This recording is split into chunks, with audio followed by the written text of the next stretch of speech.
Thank you. Thank you. Yesterday, one person clapped. I feel better about today. There are 1,000 things that I learned from my mother. I learned to set an elegant table. I learned that your world will never be small if you love to read, because you can be anyone, anywhere, at any period in history if you love to read. I learned the importance of prayer, the importance of fresh flowers, and how to appreciate poetry. My mom taught me that age is something to celebrate and not something to fear. And when my son Henry was born, she taught me how to rock a newborn to sleep. One of the most important things that I've learned about mothering goes back to something I heard several years ago from a woman who gave me her time and her wisdom just after I graduated from college. She's not my mother, but she taught me something very important about life and about mothering. It's this: when you compare yourself to other people, you always lose, and they always lose. Each of us has been created by the hands of a holy God, and our stories and the twists and turns of our lives, the things that are hard for us and the things that come naturally, are as unique as our own fingerprints. She told me that one way to ensure a miserable life is to constantly measure your own life by the lives of the people around you. I was in my early 20s when she first talked with me about comparison. When you're a woman in your early 20s, you compare grades if you're in college or grad school. You compare sizes and weight and whose degree is more impressive. You compare boyfriends, their cars and jobs and social skills. You compare apartments, menus at your dinner parties, and at a certain point, engagement rings. And then you have children, and you, regrettably, begin to compare children. It starts actually with pregnancy. Everyone wants to talk about how much weight you've gained in comparison to how much weight they've gained. In what other possible scenario is this an appropriate topic of conversation? And I think that the people who are asking are really just looking for an opportunity to brag about how little weight they gained. I don't ask. I have a very strict don't ask, don't tell policy. I'm telling you, my husband doesn't even know how much weight I gained. I have never been so thankful for doctor-patient confidentiality laws. You just tell every pregnant woman that you see that she's glowing, even if she's the size of a Volkswagen, and leave it at that. Another thing that's very important, apparently, when you have a child is to keep track of exactly how many words they can say. I have one friend who always asks me, how many words does he have? And I think to myself, a lot? Way more than I need on some days? And do you count each different word? Or, for example, if he says the same word over and over 900 times in a row, is that 900 words? My friend Ginger came over the other day. I was making lunch for Henry and her daughter Samantha. I gave them each their Dino Bites and their organic fruit leather. And I was trying, see, I don't know if that means you're familiar with it or you're unfamiliar, but it's delicious. I think you should try it. Not the apricot, it's not good, but the other ones, delicious. So I was giving them their Dino Bites, also delicious, and their organic fruit leather, and I was trying to find something vegetable for them. And Ginger was coaching me, maybe some peas or little baby carrots. And finally Ginger said, you know what? Even if you put them on her plate, she won't eat them. I don't actually give her a vegetable every single day at lunch. And I said, me neither. Me neither. I do it every night at dinner, I swear. But I don't always give him a vegetable every single day at lunch. And you would have thought in that moment that we were confessing to one another our deepest, darkest secrets. I've known Ginger since I was 13.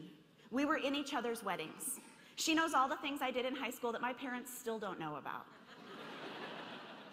Why were we faking each other out about vegetables for 2-year-olds? Because we both believed in that moment that moms should be perfect, that we should be perfect, that every meal must have a vegetable, that vegetable must be organic, that our homes should look like a Pottery Barn Kids catalog, and that somehow everyone else is able to pull it off even if we can't. We slip into believing that it's better to strive for perfection than accept and offer one another grace, because that's what it comes down to. What I need as a mother is grace. God's grace that allows me to fail and try again, that allows me to ask for help when I don't have the wisdom or the patience I need, that reminds me we're not alone in this and that God loves my son even more than I do. And grace from other mothers. I need grace and truth-telling and camaraderie from other moms. I need us to tell the truth about how hard it is, and I need us to help each other instead of hiding behind the pretense and pressure of perfection. Last summer, I had a miscarriage. And there are some moments when I feel like a failure because my body wasn't able to do what so many other women's bodies can. I see them with their kids, a year apart, one after another. And that will never be true for me and for our family. I'll always remember, even if we do have more children someday, the loss we experienced last summer. But what has healed me more than anything else have been the stories of other women who have experienced similar things, because we heal each other when we tell each other our stories. In Romans 12, Paul encourages the community in Rome to rejoice with those who rejoice and to mourn with those who mourn.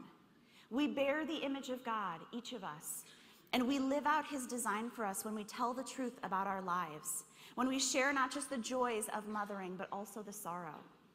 I've really needed grace, and I've needed the women who share their sorrows with me and allow me to share my own. The woman who I used to meet with lives in California now, and when she heard that I lost the baby, she sent me a card, and inside the card it said, "Rest, heal, you will be a mother again." And when I read it, I put my head down and sobbed, in sadness but also in deep gratitude for a woman who knows me well enough, even after all of these years, to know what words will stitch me back together when my heart is broken. So while I'm making a laundry list of all the things I need, grace, truth-telling, confessions about vegetables, here's another one. I need older moms to help me. Seriously, I was not trained for this. Some women have child psychology degrees or nursing backgrounds or elementary education degrees. I think this would be very helpful. Because I have an English and French degree. And because my kid speaks a pretty limited amount of English and absolutely no French. I am so totally happy to be back in the same town as my mother and my mother-in-law. But for the first 2 years of Henry's life, I literally loitered in the baby section at Target, trying to make eye contact with strangers. I'd start with something obvious, like, "Oh, do you use those bottles? Are those good bottles?" And then if they answered with even remote friendliness, I'd kind of push my luck. "What do you think about sleep schedules, just while I have you here?" And what are your thoughts on public versus private education? And what kind of car seat do you prefer? And will I ever feel normal again? So if you're a mom and your kids are grown and you've been through this drill before, those of us who are still in the day-to-day of very hands-on parenting really need your help. If you see someone like me in the baby aisle at Target or at church or in your neighborhood, we really are every bit as desperate as we look. And we could use your help. And a nap. And a shower. But mostly, just a little bit of your help. So today on Mother's Day, let's think about grace. Grace from a God who loves us and values us and picks us up every time we fall with just exactly the same love and tenderness that you feel when you pick your kids up after they've fallen. And the grace we show one another when we finally drop the comparisons and the catalog images and really walk with one another on the good days and the bad days. Let's think about honesty and helping and telling our stories. Let's give each other a break and a little help and some soft places to land. If you're a mom, and if you mother in any way, what you do is nurture and protect and give grace. You do it all the time, and it's very important because it reminds us in daily, tangible ways how God nurtures and protects and gives grace. And maybe today, the one who really needs a little bit of that nurturing and protection and grace is you. Happy Mother's Day.